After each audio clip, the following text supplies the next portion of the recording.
L'art urbain, c'est peut-être la forme d'art la plus connue au monde parce qu'elle évolue au cœur de la cité. L'évolution des outils numériques, notamment réseaux sociaux, téléphones portables, ont fait que cette forme d'art est aussi la plus partagée.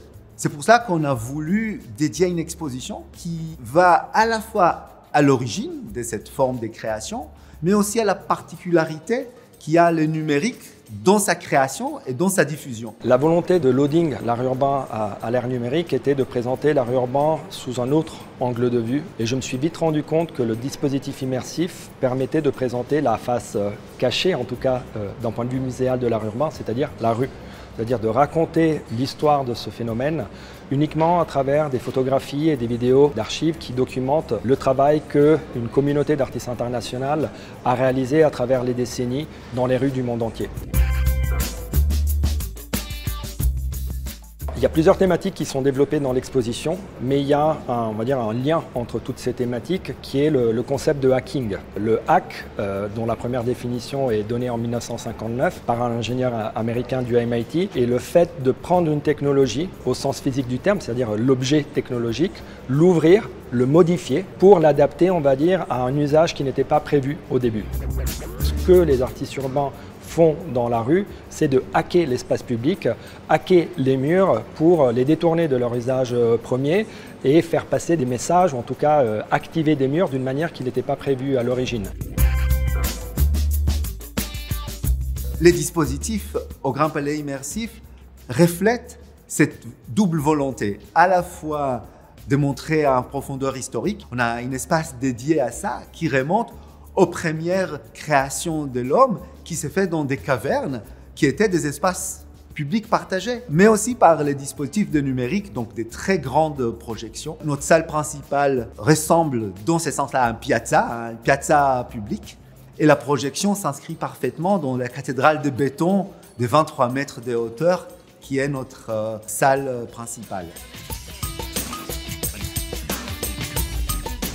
L'exposition, la visite commence donc par la section Call to Action, une histoire de l'art urbain qui rend hommage à New York, là où on va dire l'art urbain est devenu mainstream, où c'est devenu un phénomène de société qu'on ne pouvait plus cacher à la vue du grand public. Et il fallait rendre hommage évidemment donc à travers les photographies de Martha Cooper, les vidéos de Manfred Kirchheimer, le travail d'Henri Chalfant ou de Jane Dixon, pour ensuite se concentrer autour de deux thématiques. L'arrivée des nacelles, que les artistes ont détourné pour une raison très simple, c'est-à-dire qu'à partir du moment où tu obtiens une autorisation et tu peins un mur de 15 mètres, de hauteur, en fait c'est plus difficile d'être effacé. C'est une des premières thématiques qu'on affronte dans la salle cathédrale. Et la deuxième sera ensuite l'arrivée des drones, c'est-à-dire et comment en fait ces drones qui ont été d'abord employés justement pour documenter ces fresques monumentales réalisées dans l'espace public ont été détournés pour commencer par exemple à peindre le sol et à réaliser des fresques monumentales non plus sur des façades mais cette fois au sol. L'expérience immersive de la grande salle est complétée et prolongée par d'autres types d'expériences dans différents espaces. Par exemple, on a notre World Wide Walls, qui est un espace en partenariat avec Google Art et Culture, où on visite 9 festivals différents autour du monde pour découvrir différentes créations de ces festivals, et notamment le tout dernier de la Seine-Saint-Denis qui a eu lieu au mois d'octobre, pour lesquels il y avait donc des créations spécifiques créées dans ces cadres-là.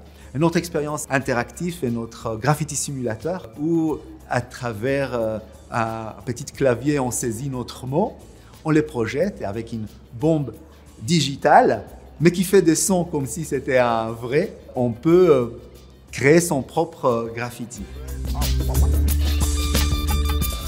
Une des volontés de Loading, c'était aussi de commencer à changer, si je peux dire radicalement aussi, la manière de penser ces expositions et surtout de faire de la place aux femmes et pas seulement aussi à des artistes qui sont issus de pays non occidentaux au sein, on va dire, de ces portraits de groupe de la scène de l'art urbain. On y trouve plus de 20 villes autour du monde qui sont représentées, plus de 80 artistes. On était attaché de montrer l'universalité de cette forme de création et aussi les manières différentes où elles s'inscrivent dans des espaces urbains différents. L'envie était vraiment de partager une vision, je dirais presque globale, mondiale de l'art urbain et montrer comme des artistes issus de cultures et de continents différents contribuent tous à nourrir ce qu'on appelle aujourd'hui l'art urbain. Loading, c'est une exposition qui donne de la pêche. On vient et on sort avec le sourire. On vient pour sentir bien On vient pour découvrir des choses qu'on pense connaître, mais qu'on voit pour la première fois. On vient pour voyager partout dans le monde. Et on vient pour avoir cette notion de parcours musical très riche qui parfois donne envie de danser. We're nothing but the nerds they say we are.